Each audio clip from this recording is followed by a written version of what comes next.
जय माता दी। आप सभी को नवरात्रि की हार्दिक शुभकामनाएं। माँ भगवती की कृपा आप सभी पर सदा बनी रहे।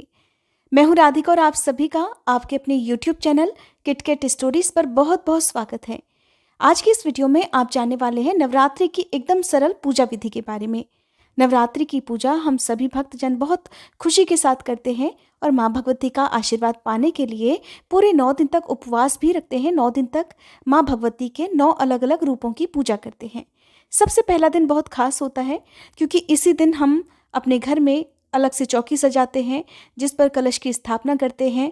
अगर अखंड दीप जलाना हो तो अखंड दीप जलाने का संकल्प लेकर अखंड दीप जलाया जाता है। माँ शैलपुत्री की पूजा पहले दिन होती है, तो पहला दिन बहुत खास होता है। पूजा में थोड़ा ज़्यादा समय लगता है, इसलिए पूजा में या आने वाले व्रतों में कोई गलती ना हो जाए, कुछ भी कमी अधिक ना हो जाए, इसके लिए जिस प्रकार से पहले दिन की पूजा की जाती है उसकी जानकारी होना बहुत ज़रूरी है।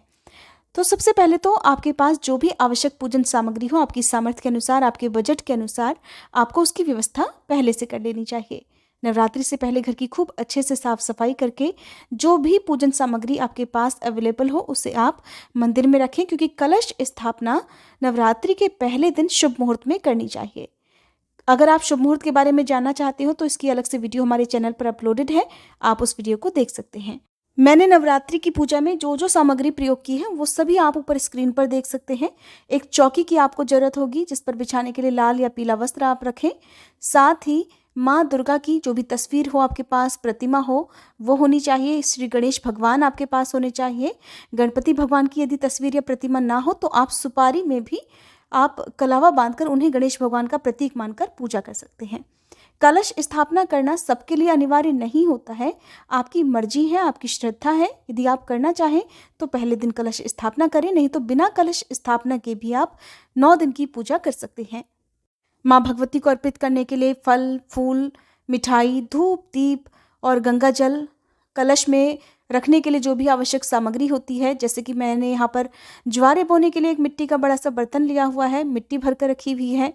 आम के पत्ते हैं, यदि आपके पास आम के पत्ते ना हो तो अशोक के पत्ते भी आप प्रयोग कर सकते हैं। आम या अशोक के 5 या 7 पत्ते होने चाहिए जो जुड़े हुए होने चाहिए, पत्ते कटे फटे ना हो, इस बात का आप ध्यान रखें। कलश की स्थापना करने के लिए पानी वाला यानी जटा वाला नारियल होना चाहिए। नारियल लेते समय आप नारियल को हिलाकर अच्छे से चेक जरूर कर लें कि उसमें पानी जरूर हो। और जब हम कलश की स्थापना करते हैं तो मिट्टी का कलश बहुत ज़्यादा शुभ माना जाता है। मिट्टी का चाहे दीपक हो या मिट्टी का कलश हो, किसी भी पूजा पाठ में हमारे हिंदू धर्म में सबसे ज़्यादा शुभ और फलदायी माना गया है। अगर आपके पास मिट्टी का कलश ना हो तो किसी भी धातु का आप कलश पूजा में रख सकते हैं। कलश स्थापना करते समय ज्वारे भी बोए जाते हैं, हालांकि सबके लिए अनिवार्य नहीं है। यदि आप ज्वारे ना बोना चाहें तो ना बोएं। मैंने यहाँ पर ज्वारे भी बोए हैं, जिसमें मिट्टी का एक बर्तन लिया है और उसमें मिट्टी भर कर रख ली है। मिट्टी साफ छनी हुई हो, कंकड़ पत्थर ना हो, और जो ज्वारे हम बोते हैं उसे कुछ घंटे के लिए यदि पहले से भिगो कर रख ले तो ज्वारे अच्छे से हरे भरे उगते हैं। यहाँ पर जो भी आवश्यक सामग्री है वो कलश स्थापना के लिए रखी गई है। ये पूर्ण पात्र है जिसे हम कलश के ऊपर इस प्रकार से रखेंगे और इसके ऊपर हमें चावल भरकर रखने होते हैं, तब ये पूर्ण पात्र माना जाता है। कलश के अंदर डालने के लिए आपको चाहिए लौंग का एक जोड़ा, सिक्का, दूर्वा, हल्दी की गांठ, सुपारी। माँ भगवती को पूजा में इत्र भी अर्पित करना चाहिए। इस इत्र को आप कलश के अंदर भरे हुए जल में भी थोड़ा सा डालें और हर दिन माँ को इत्र भी अर्पित करें। इसी इत्र में से आप अर्पित कर सकते हैं। यहाँ पर मैंने लिए हैं पुष्प, आपको जैसे भी फूल मिल जाए आप उन्हें रख लें पूजा में, लाल गुलाबी, और इसके अलावा पान के पत्ते मैंने लिए हुए हैं। लाल रंग माँ को बहुत प्रिय होता है, आप हर दिन लाल रंग के फूल भी माँ को अर्पित कर सकते हैं। पूरे 9 दिन तक हम श्री दुर्गा सप्तशती का पाठ भी पढ़ते हैं, तो ऐसे में श्री दुर्गा सप्तशती की किताब आपके पास होनी चाहिए। मिट्टी का एक बड़ा सा दीपक जिसमें हम अखंड ज्योत जलाकर रखते हैं। यदि आप अखंड ज्योत ना जलाना चाहें तो कोई बात नहीं, बिना अखंड ज्योत के भी आप पूजा कर सकते हैं। यहाँ पर चौकी पर लाल वस्त्र बिछाकर मैंने अष्टदल कमल बनाया है। अष्टदल कमल बनाने के बाद थोड़े से अक्षत हम रखेंगे और उस पर माँ दुर्गा की प्रतिमा हम स्थापित कर लेंगे। सबसे पहले चौकी पर गंगा जल छिड़कर पवित्र कर लेना चाहिए। भगवान श्री गणेश जी की भी हमने स्थापना की हुई है। मिट्टी का जो बर्तन हमने चौड़ा लिया हुआ था उसमें हमने मिट्टी भरकर अब कलश की स्थापना की भी तैयारी करनी है। गणपति भगवान को हम वस्त्र रूप में जनेऊ अर्पित करेंगे, क्योंकि किसी भी पूजा में सबसे पहले विघ्नहर्ता की पूजा विधि विधान से करनी चाहिए, उसके बाद बाकी पूजा करनी चाहिए। माँ दुर्गा को भी हम तिलक लगाएंगे, सिंदूर अर्पित करेंगे, माला अर्पित करेंगे, फूल अर्पित करेंगे। अब मिट्टी के चौड़े बर्तन में हमें जौ छिड़कने हैं। जौ अच्छे से आप डालें और उसके ऊपर मिट्टी की एक और लेयर आपको बिछा कर रखनी है। इसके ऊपर ही हमें कलश की स्थापना करनी होती है। अब मिट्टी का एक कलश जिसके मुंह पर मैंने मौली बांध ली है, इसमें हम गंगा जल डालेंगे। यदि पूरा गंगा जल ना हो तो आप सादा जल भी, जिसमें थोड़ा सा गंगा जल की बूंदे आप जरूर डालें। कलश स्थापना करते समय आप ओम दुंग दुर्गाय नमः या फिर नवग्रह मंत्र का जाप करते रहें। नवग्रह मंत्र का जाप भी मैं आपको इस वीडियो में आगे बताऊंगी। अब कलश के अंदर हमें एक सिक्का, हल्दी की गांठ और सुपारी डालनी है। अब कलश के ऊपर हम आम या अशोक के पत्ते रखेंगे। यहाँ पर आम के पत्ते मैंने लिए हुए हैं, जिस पर मैंने पहले से ही चंदन और रोली का तिलक लगा लिया है। पत्ते इस प्रकार से आपको फैलाकर रखने हैं। ध्यान रखें कि पत्ते मुरझाए हुए या कटे हुए नहीं होने चाहिए। 5, 7 या 9 पत्ते भी आप स्थापित कर सकते हैं। अब इस तरह से मिट्टी के एक बड़े से दिए में, जिसे हम पूर्ण पात्र कहते हैं, उसमें मैंने अक्षत रखे हुए हैं। इस प्रकार से कलश की स्थापना हुई। अब इसके ऊपर हम एक जटा वाला नारियल, जिस पर हम चुनरी और कलावा बांध कर रख लेंगे। इस प्रकार से हमने कलश की स्थापना कर ली। ये कलश की स्थापना की बहुत सरल और आसान सी विधि है। और अगर आप कलश की स्थापना ना करना चाहें तो चौकी पर वस्त्र बिछाकर सबसे पहले भगवान श्री गणेश जी की आप स्थापना करें। माँ दुर्गा की प्रतिमा या तस्वीर जो भी आपके पास हो उनकी स्थापना करें। फिर ओम दुंग दुर्गाय नमः मंत्र का जाप करते हुए माँ दुर्गा की और ओम श्री गणेशाय नमः कहते हुए भगवान श्री गणेश जी की पूजा आपको करनी चाहिए। धूप दीप जलाना चाहिए। धूप दीप जलाने के साथ ही यदि आप अखंड ज्योत जलाना चाहते हैं तो उसका संकल्प आपको लेना चाहिए। पहले दिन माँ को श्रृंगार जरूर चढ़ाएं। श्रृंगार में आप सभी आवश्यक 16 सामग्री अर्पित कर सकते हैं, और नहीं तो सिंदूर, कुमकुम, बिंदी, चूड़ी आदि माँ को अर्पित करना चाहिए।